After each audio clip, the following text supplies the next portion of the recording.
भाइयों और बहनों, हमारे कॉकरोच जेनजीओ, आज आप लोगों को पता है हमारे मोदी जी ने, देश के प्रधानमंत्री जी ने एक रील बनाई है। देखिए देखिए, जी हाँ, मेलोडी लेने के लिए उनके पास कितना समय था और मेलोडी लेके वो पहुंच गए 3-4 हजार करोड़ के जहाज में बैठ के। शायद वो जहाज में पेट्रोल नहीं लगा होगा तो वो हवा से उड़े होंगे। एक दिन पहले ही बोला कि भैया सोना मत खरीदो, इलेक्ट्रॉनिक कार्स में चलो, मतलब ये मत करो वो मत करो। एक दिन क्या देंगे, सांसी मत लो, क्योंकि ह्यूमैनिटी नाम की तो चीज ही खत्म हो गई है हमारे देश से, बिल्कुल मर चुकी है। जी हाँ दोस्तों, जो मेलोडी पकड़ा पकड़ा के ना हमारे देश में हमारी बच्चियों को किडनैप किया जा रहा है, उनके साथ दुष्कर्म किया जा रहा है। दोस्तों, क्या आप इनको जानते हो? ये तिलचट्टा जनता पार्टी की नवीनतम सदस्य हैं लक्ष्मी अग्रवाल। ये मोदी सरकार पर महिलाओं के खिलाफ अपराधों का आरोप इन पर लगा रही हैं, सरकार पर। लेकिन आपको शायद किसी को नहीं मालूम है कि इन पर जो तेजाब फेंका गया था वो 2005, शायद जहां तक हमें ज्ञान है 2005 में इनके ऊपर ये तेजाब फेंका गया था, इनके चेहरे पर। और राज्य और केंद्र दोनों में कांग्रेस की सत्ता थी उस समय। इन पर जो हमला करने वाला था उसका नाम था नईम खान। इनकी जो उम्र थी लगभग, हमें एकदम एक्यूरेट नहीं मालूम है, लेकिन 15 साल थी। और उस नईम खान ने इनसे, ऐसा सुनने में आया, जो हमने अखबारों में पढ़ा है, मैं उसके अकॉर्डिंग बोल रहा हूँ, इनसे वो जबरदस्ती शादी करना चाहता था। जब इन्होंने इनकार किया तो उसने इनके चेहरे पर तेजाब फेंक दिया। उस समय मोदी जी नहीं थे।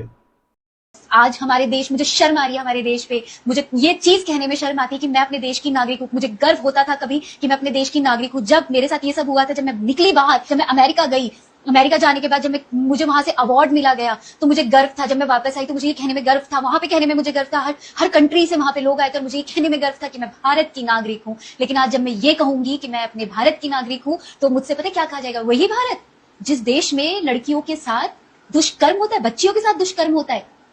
मुझे शर्म आती है अपने देश के प्रधानमंत्री पे कि हमारे देश में इतना दुष्कर्म चल रहा है, इतना अत्याचार चल रहा है, इतना डोमेस्टिक वायलेंस चल रहा है, इतनी लड़कियां मर रही हैं, कितने लोग कितने आगों में जल रहे हैं, हमारा देश कितना नीचे जा रहा है। हमारे देश के जेनजीज की नौकरियां खत्म हो चुकी है, लोग मर रहे हैं, आत्महत्या कर रहे हैं कि नीट के एग्जाम। खान सर ने कहा ये बात कि हमारे देश में 10 रुपए का डायपर नहीं लीक होता और आज नीट का एग्जाम भी लीक हो गया है। क्या इतनी कमजोर हो गई है? मैं वीडियो देख रही थी, बालों को खींचा जा रहा है, बालों से मतलब रबर बैंड निकाले जा रहे हैं, कपड़ों को देखा जा रहा है, कितना कुछ हो रहा है, तो एग्जाम लीक कैसे हुआ है भाई?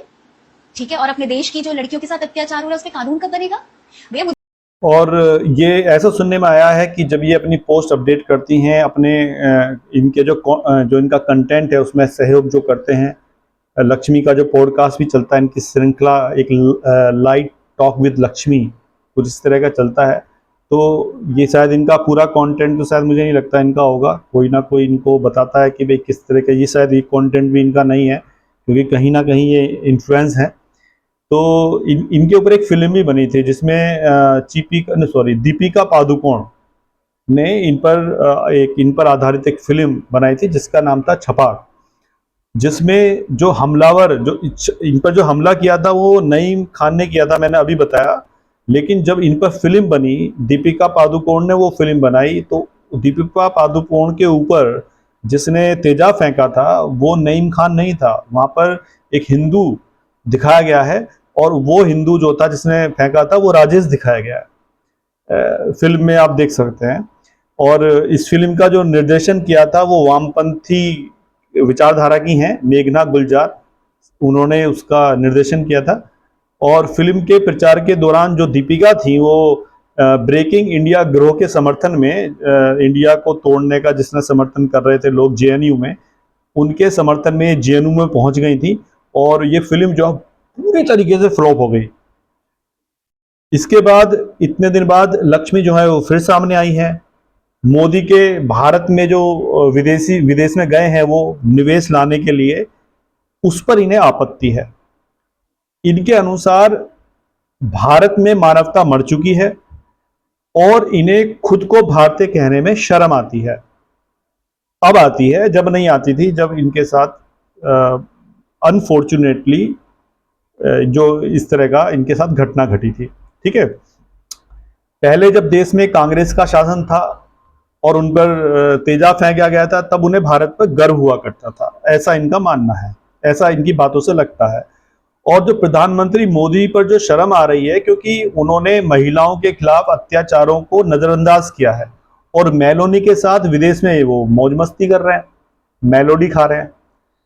लेकिन इनको जो कांग्रेस में जो हमारे प्रधानमंत्री थे मनमोहन सिंह, उन पर कभी शर्म नहीं आई, क्योंकि उस समय भारत महिलाओं और युवाओं के लिए एक आदर्श देश था, ऐसा ये बोल रही हैं। इनका मानना है, इनका ये भी कहना है कि भारत की जो जनता है उसको ऐसे लोग जो भाजपा को सत्ता में लाने के लिए वोट करते हैं, उनको शर्म आनी चाहिए। और भाजपा, मुझे नहीं पता पॉलिटिक्स क्या होता है, लेकिन ठीक है, इतना सब कुछ, इतना टंट्रम देख के ना मुझे समझ में आ गया कि पॉलिटिक्स होता क्या है। कि पिस्टो को पॉलिटिशियन में बड़ी आराम से जगह मिल रही है। तो प्लीज आप लोग ना चुप रहिए, और जब भी वोटिंग टाइम आएगा ना, तो मैं आप लोगों से यही रिक्वेस्ट करूंगी कि आप उन्हें ही वोट दीजिएगा जो इस देश को किस तरफ लेके जा रहा है, रेप की तरफ लेके जा रहा है। तो तैयार है आप सब लोग मेरे साथ वोट करने के लिए?